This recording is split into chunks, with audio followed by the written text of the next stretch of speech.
ఇంటి నిర్మాణం కోసం దుబారా ఖర్చులు చేసి అప్పుల పాలు కావద్దని, ప్రభుత్వం నిర్దేశించిన నాణ్యత ప్రమాణాల ప్రకారం ఇంటి నిర్మాణం చేపడితే, ఇందిరమ్మ ఇంటి నిర్మాణానికి 5 లక్షలు సరిపోతుందని, రాష్ట్ర గృహ నిర్మాణ శాఖ ఎండి గౌతమ్ అన్నారు.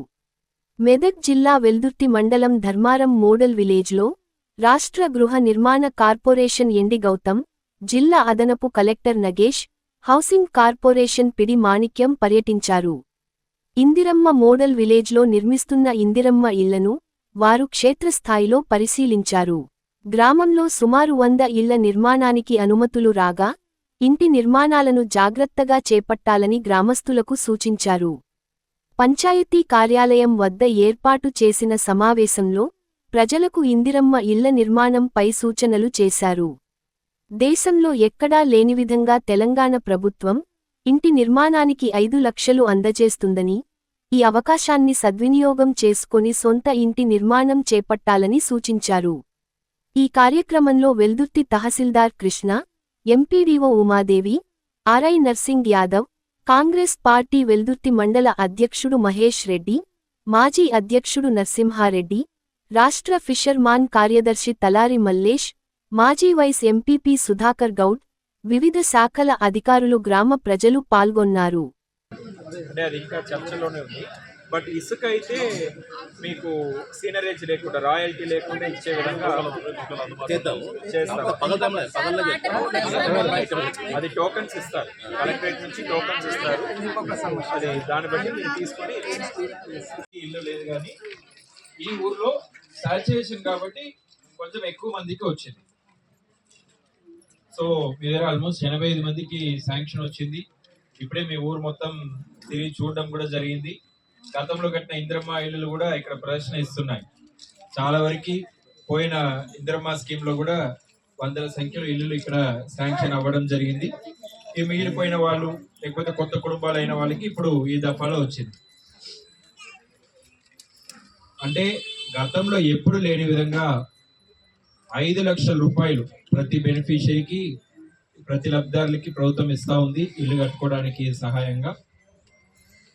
మామూలుగా ప్రభుత్వంలో ఒక 50,000కో, 1,00,000 రూపాయలకో ఏదో ఒక స్కీమ్ పెట్టుకోవాలంటే దానికి అర్జీ పెట్టి ఆఫీసుల చుట్టూ తిరిగి 100 సర్టిఫికేట్లు సబ్మిట్ చేసి మళ్ళీ ఒక 2 సంవత్సరాలు తిరిగితే కానీ శాంక్షన్ అనేది రాదు. కానీ ఇక్కడ మీకు అర్జీ పెట్టుకోవడానికి కానీ లేకపోతే ఎంక్వైరీకి కానీ వేరే దేనికైనా మీరు మీ ఊరు దాటి పోవాల్సి వచ్చిందా? మీకు ప్రజాపాలన కార్యక్రమం పెట్టి ఈ ప్రభుత్వం రాగానే మొదటి నెలనే మీ ఊర్లోకే వచ్చి అర్జీలు తీసుకున్నాం, అవునా కదా? మళ్ళీ ఎంక్వైరీకి కూడా మీ సెక్రటరీ మీ ఇంటికే వచ్చి ఎంక్వైరీ చేసింది, అవునా కదా? తర్వాత శాంక్షన్ కూడా మీ ఊర్లోనే వచ్చి ఇచ్చారు, అంతేనా? సో ఎక్కడన్నా మీరు తిరగాల్సి వచ్చిందా? ఎవరికైనా ఒక పైసా డబ్బులు ఇవ్వాల్సి వచ్చిందా? ఎవరైనా ఇచ్చారా? అట్లేమైనా మీకు శాంక్షన్ ఇస్తాము, 5 లక్షలు ఇస్తున్నాం కదా, మాకేంటిని ఎవరైనా అడిగినరా? అడగరు, ఇంకా కూడా అడగరు. అంటే మీకు మళ్ళీ పేమెంట్స్ కూడా డైరెక్ట్ గా ప్రతి దఫా మీకు ఏదైతే చెల్లించి ప్రభుత్వం నుంచి రావాల్సిన రాయితీ ఉందో ప్రతి దఫా సీదా మీ ఖాతాకే వస్తుంది. అది కూడా మహిళలు ఖాతాలకే వస్తుంది. మీ పేరు మీదనే కదా శాంక్షన్ వచ్చింది. మీ భర్తలకు ఇస్తే మరి అటు ఇటు ఏమైనా చేస్తారో అని మీరంటే కొంచెం జాగ్రత్తగా కాపాడుకుంటారని ప్రభుత్వం మీ పేరు మీదనే ఇల్లు ఇస్తుంది. మీ ఖాతాకి డబ్బులు కూడా వస్తాయి. మీ ఖాతా నెంబర్ కూడా సెక్రటరీ అడుగుతారు, మీరు ఇచ్చేసేయండి. మీ ఖాతా, మీరు ఏ ఖాతా అయితే మీ పేరు మీద ఉన్న ఖాతానే ఇవ్వాలి. మళ్ళీ వేరే వాళ్ళ పేరు మీద ఉంటే రాదు, కంప్యూటర్ తీసుకోదు. మీ పేరు మీ ఖాతా నెంబర్ మ్యాచ్ చేస్తేనే బ్యాంక్ నుంచి డబ్బులు రిలీజ్ అవుతాయి. ఎన్నో జిల్లాలు ఉన్నాయి, 33 జిల్లాలు ఉన్నాయి, ఎన్నో మండలాలు ఉన్నాయి, ఎన్నో గ్రామాలు ఉన్నాయి.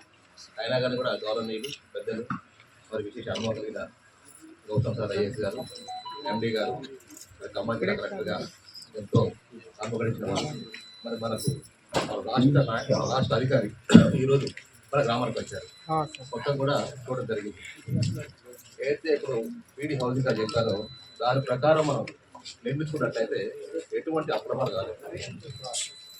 గత 10 ఏళ్ల క్రితము గృహ నిర్మాణ శాఖ అనేది, అంతకుముందు గృహ నిర్మాణ శాఖలో ఏఈలు, డిఈలు, ఈఈలు, అది వర్క్ ఇన్స్పెక్టర్స్ పెద్ద శాఖ ఉండేది.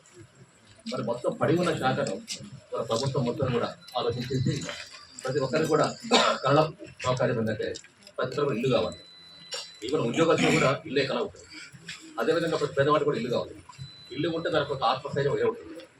దాన్ని పెంచడం కోసం తెలంగాణ రాష్ట్ర ప్రభుత్వం మరి రేవంత్ రెడ్డి గారు అయిపోయింది, మరి హౌసింగ్ మినిస్టర్ గారు అయిపోయింది, ఎన్నో రచనలు చేసి మనకు మంచి మంచి అధికారం ఎవరు అని గ్రహించేసి సార్లు సెలెక్ట్ చేశారు రాష్ట్ర ప్రభుత్వం. సార్ యాక్చువల్గా ఇంకా జిల్లా కలెక్టర్ ఏమొచ్చిందే కానీ అనుభవంతో ప్రత్యేకంగా సార్లు తీసుకొచ్చేసి ఎంపీగా పెట్టేసి మరి పడి ఉన్న ప్రభుత్వ శాఖ మొత్తం కూడా ఆయన తీసుకొచ్చేసి మరి ప్రతి జిల్లా కూడా ఇవాళ ఒక పీడీని, డిప్టీని, ఏఈని వర్తించారు. మరి వాళ్ళందరూ కూడా మీతో మమేకం అయిపోయి ఉన్నారు కాబట్టి వాళ్ళు చెప్పిన సూచనలు అంటే సైంటిఫిక్ సూచనలు అంటే శాస్త్రీయమైన సూచనలు వాటిని పాటించినట్లయితే మనకు ఎటువంటి ఇబ్బంది రాదు. ముందు కూడా మనకు ఎటువంటి మనకు డబ్బులు వచ్చేది కానీ కూడా ఆగిపోవు. కాబట్టి దయచేసి వారి సూచనలు పాటించండి. మరి సారథ్యం కూడా మీరందరూ కూడా గట్టిగా పట్టుకుంటారు. చెప్పాలి నాకు వారు ఒక్కరిద్దరు కూడా ఆ సమస్యలు తీసుకున్నట్టయితే ఇలాంటి సమస్యలు పక్క విలేజ్ ఉండొచ్చు, పక్క మండలాలు ఉండొచ్చు, పక్క జిల్లాలు ఉండొచ్చు. గ్రామ దృష్టిలో తీసుకున్నట్టయితే ఒకటి కూడా చర్చిస్తారు. చర్చించేసి ఏమైనా ఉపయోగం ఉంటుంది, పేదవారికి ఉపయోగకరం ఉందనుకుంటే దాని మీద పాలసీ మీకు ఉంటుంది. కాబట్టి మనకి ఎవరు ఉంటే అప్పుడు మాత్రం మాట్లాడాలి. Thank you. దాని మీద స్లాబ్ వేసుకోవాలి. ఈ మన పాత గ్రామాల గట్లే 30-40 ఏళ్ళు అయిపోయి ఇంకా గట్టిగా ఉన్నాయి.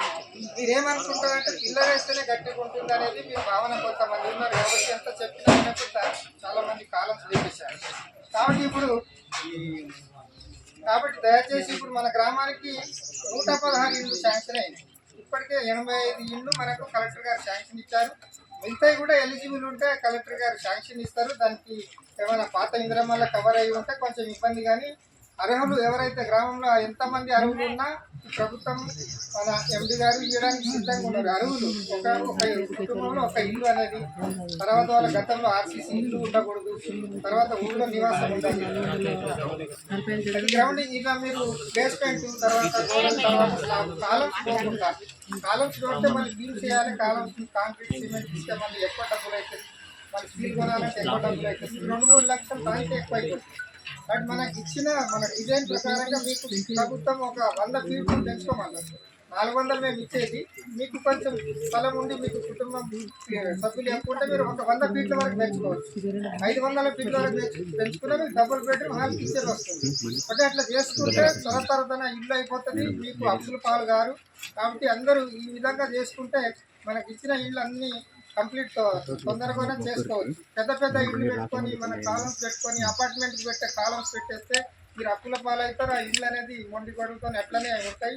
మళ్ళీ మన గ్రామం చెడ్డ పేరు వస్తుంది. ఇన్ని ఇంద్రమ్మ ఇల్లు ప్రభుత్వం ఇచ్చినా మనకు చెడ్డ పేరు వస్తుంది. కాబట్టి ఈ మంచి అవకాశం ఇది. 5 లక్షలు అనేది మన పూర్తిగా సబ్సిడీ, మనం లోన్ కాదు. ఇది పూర్తిగా మీకు మాఫీ అవుతుంది. కాబట్టి ఈ ప్రభుత్వం ఇచ్చే ఈ అవకాశాన్ని మంచిగా ఉపయోగించుకొని అందరూ మా అధికారుల సలహాలు పాటించి, మేస్త్రీలు కూడా ట్రైనింగ్ ఇచ్చినాం. మీ గ్రామం నుంచి ఇద్దరు ట్రైనింగ్కి వచ్చారు. వాళ్ళు చెప్పింది కూడా మీరు వినాలి. వాళ్ళు ఎంత చెప్పినా కొంతమంది వినట్లేదని వాళ్ళు మాకు చెప్తున్నారు. దయచేసి మీరు తొందరగా మంచిగా తక్కువలో మంచి ఇల్లు కట్టుకొని మీరు సంతోషంగా ఉండాలనేదే మా ప్రభుత్వం కానీ మా గృహ నిర్మాణ శాఖ ఎండి గారి ఆశయం. ఆ విధంగా మీరు ముందుకు వెళ్తారని కోరుకుంటూ